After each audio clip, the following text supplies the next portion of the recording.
Discomfort, humor, relatability often run hand in hand when we talk about the big scary S word, suicide.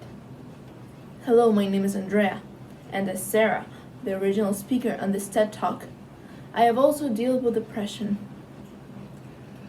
As I scroll through social media and I hear conversations between my friends, I can see that suicide is something that people actually joke about, and a time ago, myself included. But what made suicide such a casual thing to tease about? Well, let's take a scroll through social media. Me looks at the mirror. My brain, suicide or give up. Me, guys, I'm only pretending to be suicidal. 2 hours later. When you swallow 25 pills and still wake up the next morning. In my art school, we are all close to each other, so we like to joke around together sometimes. One day, I sat down with a friend and I asked her, "Hey, what's up?" And her reply to me was her hand in the shape of a gun pointing at her head, just saying, "I'm just over everything." But then she laughed. So it was fine, right? Just a joke. What was it about having to present their pain through humor? I believe it's because they were comfortable actually talking about these feelings. So, what do we do if anyone actually boldly said, "I want to kill myself"? We retract into our shell because we don't know what to do. People aren't taught how to react in these situations. No one knows how to help a person who is suffering. But I can tell you from my experience that it feels so good to get help. That moment when you let your guard down and you allow yourself to be vulnerable.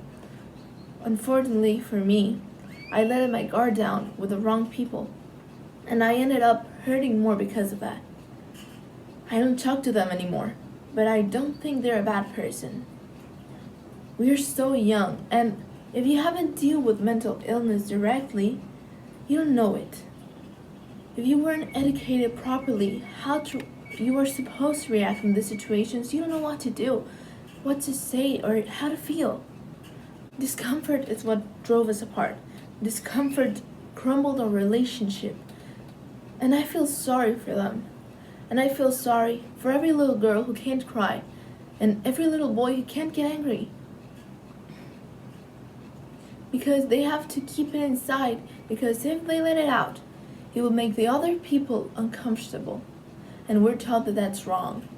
Discomfort is at the root of all of this emotional turmoil people feel. We want to share out of the fear it will hurt someone, and we're too afraid to ask because it might not just be our place. Let someone deal with their sadness alone. It's a journey that they have to take alone. It'll help them be more mature. Let me tell you, it feels good to share. It feels good to ask for help. A few months ago, I remember the reaction of a friend when I told him that every Thursday afternoon I went to therapy because I was depressed.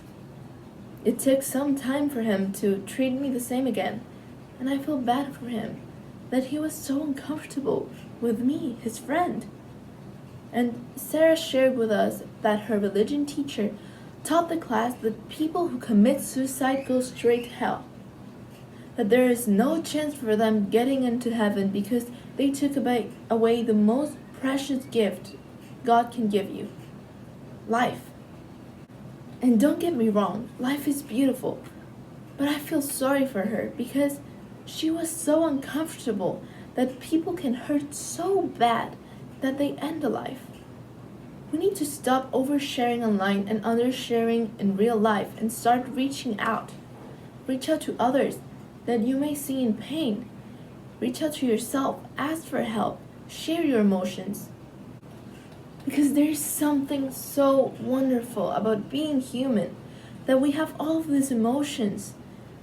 And feeling happiness and joy up here, it's wonderful.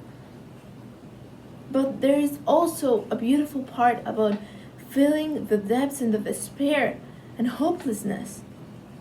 It's a part of the human experience. And being human is something we all need to learn to embrace. And especially includes discomfort. If you see someone in pain, just ask, "Are you okay?" It's not hurting anyone, I promise. If you see someone in pain, just ask, "Are you okay?" I promise it'll make a difference. It's a weird world we live in, when we feel so comfortable sharing online, but we avoid sharing in real life. Sarah and I want to change that. Because the CDC reports that every 40 seconds someone around the world kills themselves. And suicidal rates have not done nothing but increase since 1999. I don't know how it sounds to you, but to me it's very alarming and scary. That my friend lost her father to that. That I have 3 friends that have tried to do the same thing. I'm ending this by quoting Sarah again. She said, "I believe people can change people because people need people. And we have to embrace being human and all the beauty and ugliness that comes along with it." Thank you.